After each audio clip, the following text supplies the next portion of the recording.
नमस्कार दोस्तों, आप देख सकते हो इस समय मैं अपने गांव पे छुट्टियां मनाने के लिए आया था। तो अभी मैं आया हूं अपने खेत पे घूमने के लिए। एक तरफ आप देख सकते हो मेरे धनिया खड़ी है और दूसरी तरफ आप देख सकते हो ये गेहूं खड़े हैं। ये फसल आप देख रहे हो दोस्तों, इसमें कम से कम 5 से 6 बार दवाई डल चुकी है। कितनी बार दवाई डल चुकी है? 4-5 बार डल चुकी है ना। और ये आने तक कम से कम इसमें 1-2 बार और दवाई डल जाएगी, तब जाके ये फसल कंप्लीट आएगी।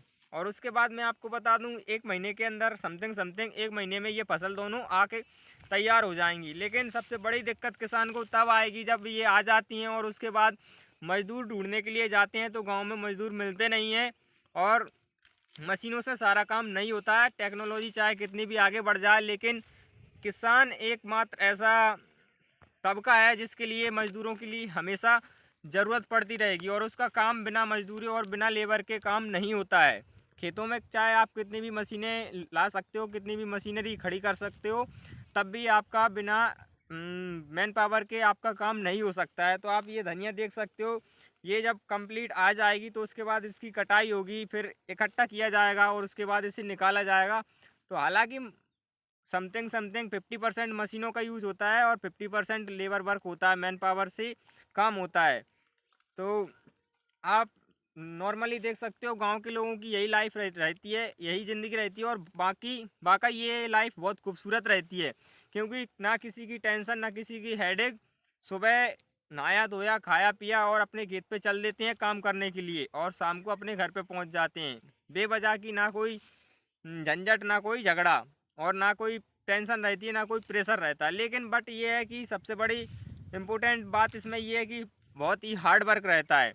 किसान लोग जो होते हैं बहुत ही हार्ड वर्क करते हैं। ऐसी ठंड में भी उन्होंने समथिंग 10 से 12 डिग्री के टेम्परेचर में इन खेतों में पानी देते हैं, तब जाके ये धनिया आज इस ऐसी स्थिति में खड़ी हुई है। और ये गेहूं आप देख सकते हो ऐसी स्थिति में खड़ी हैं। ये फसल लाने के लिए किसान रात रात भर जागता है और ठंडी में कम से कम 2 बजे से, कभी कभी तो ऐसा होता है कि रात में 10 बजे से लाइट आती है और सुबह 4 बजे तक लाइट आती है। तो दिन में काम करता है, उसके बाद भी रात में उसे 10 बजे से लाइट आती है तो इन खेतों में पानी देना पड़ता है, जो कि घर से 1 किलोमीटर दूर या 2 किलोमीटर दूर ऐसे खुले आसमान में उसे अपनी रात गुजारनी पड़ती है। और ऐसी एक रात नहीं, न जाने कितनी रातें वो गुजारता है इन खुले खेतों में, तब जाके उसकी ये फसल तैयार होती है। और जब तैयार हो जाती है तो इन्हें लेकर जब वो बेचने के लिए मंडी में जाता है तो वहाँ जाके उसे जो मिनिमम सपोर्ट प्राइस रहती है, एमएसपी रहती है, उसके लिए संघर्ष करना पड़ता है। सरकार आज तक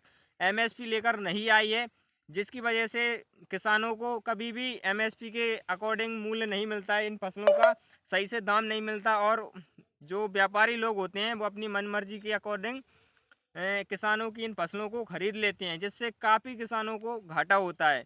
किसानों के साथ ये सबसे बड़ी बेईमानी होती है कि सरकार और व्यापारी मिलके किसानों के खिलाफ में रहते हैं हमेशा और उन्हें कभी सपोर्ट नहीं करते। अगर कोई भी गवर्नमेंट सपोर्ट करती है किसानों को, व्यापारी लोग और भी जो पब्लिक है देश की, वो अगर किसानों को रियल में सपोर्ट करती है तो पूरे देश के लिए एक आवाज़ उठानी चाहिए, वो है एमएसपी का, मिनिमम सपोर्ट प्राइस। उससे क्या होता है कि किसान अपने जो भी फसल रहती हैं, गेहूँ है, चना है, धना है और मसरा है, मसूर, सरसों, जितनी भी फसल रहती हैं उन सभी के लिए एमएसपी में लाना चाहिए। एमएसपी आने के बाद किसान के थोड़ी राहत मिलती है। उससे क्या होता है, कोई भी व्यापारी, कोई भी बनिया लोग जो रहते हैं, खरीदार रहते हैं, तो वो अपनी मनमानी के अकॉर्डिंग इन भाव में इन फसलों को नहीं खरीद पाते हैं। एक मिनिमम सपोर्ट प्राइस वो प्राइस होती है जिससे कम दामों में किसी फसल को कोई भी व्यापारी नहीं खरीद सकता है।